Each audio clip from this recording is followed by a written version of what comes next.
28th or the 28th. So when it comes to general election, are we on the campaign trail? We're certainly on the campaign trail, got a lot of work to do. I'm campaigning on building an even better Harlow for residents in terms of housing and renewal of our town.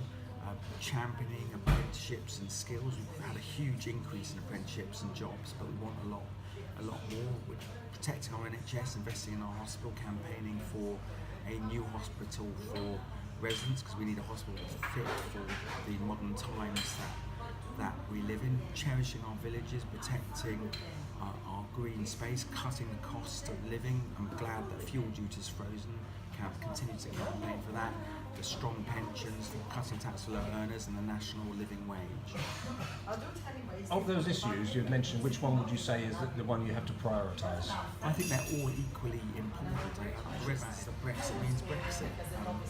Harlow voted overwhelmingly for Brexit. The country's voted for Brexit. I promised the morning after the referendum that I would do everything I can in Parliament to make sure that happens. I voted for Article 50, withdraw from the European Union. I've been at every parliamentary vote to withdraw from the European Union. We've got to respect the democratic wishes of the people of Harlow. But they're all important. We've got all cutting the cost of living, building an even better Harlow, championing apprenticeships and education, and cherishing our villages and cutting the cost of living. All these things are important to people, and all the things that I will be campaigning on over the next few weeks. When you mentioned education, who am I to believe whether education is in crisis in Harlow or not? Do I believe Vic Goddard and the rest of the heads, or do I believe you? Well, actually, we've had more money to our schools than ever before. Millions have come in on the pupil premium. Parsons School is a fantastic school, and I have huge respect for Vic Goddard. It's got one of the finest buildings, school buildings, not just in Harlow, not just in Essex, but in the country.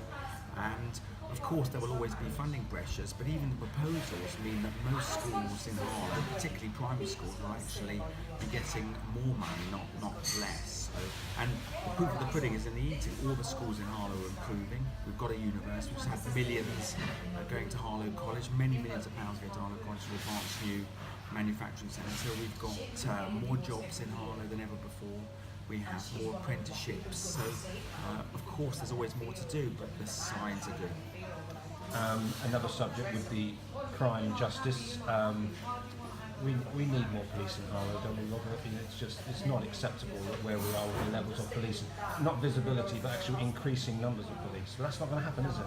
Well, I think it could happen. I mean, it's up to the police how they spend their money. Now, of course, there are funding pressures. However, it's up to the police. Do they want to spend more money on bureaucracy? Do they spend more money on so-called intelligence-led policing, or do they want to put police on our streets? And other counties manage to have more police. They get the same kind of levels of funding than we do.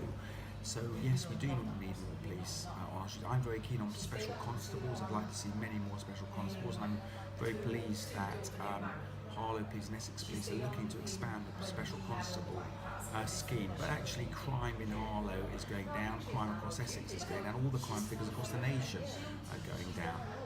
I'll always counter that with mentioning about solve rates are actually where they are, but we'll move on. Phil Morley, the former Chief Executive of Princess Alexander, he needs almost an exit interview with Essex County Council. He pointed to a real crisis at Princess Alexander Hospital, and do you feel A, it's at a crisis point, and B, it can be solved? Well, Harlow Hospital has a number of problems. It had a long-standing deficit, which the government always filled. It has a problem that's very near London, so often it's difficult to attract staff because they get paid more in London. And it's a very ageing hospital. The building is not fit for purpose. And on top of that, we have one of the highest accidents and emergency use than anywhere in the country. So I've been working very hard. Some millions of pounds have come into the hospital from the government. There are more nurses and doctors over the past few years.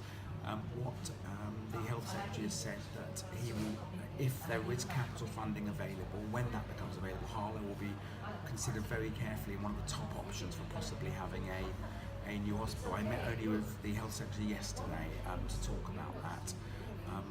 The crucial thing is getting a new hospital, carrying on the investment. At least now we have some GP surgeries opening on weekends, for example, which have been very successful in Harlow providing a service to residents. Again, as I say, It doesn't mean there aren't funding pressures, I recognise that. My job as MP is to campaign for more investment, which I continue to do, and we're getting that investment into our NHS. Nuts and bolts of campaigning, are we going to see you back up on the A414? I will be there every day as soon as the campaign officially starts next week, every morning and every evening, and I hope to launch my campaign on the roadside, because I will be fighting every day, all day and much of the night to win the support of Harlow residents once again, to show them that I'm fighting for their vote and that I carry on working incredibly hard for our town. Robert Halfon.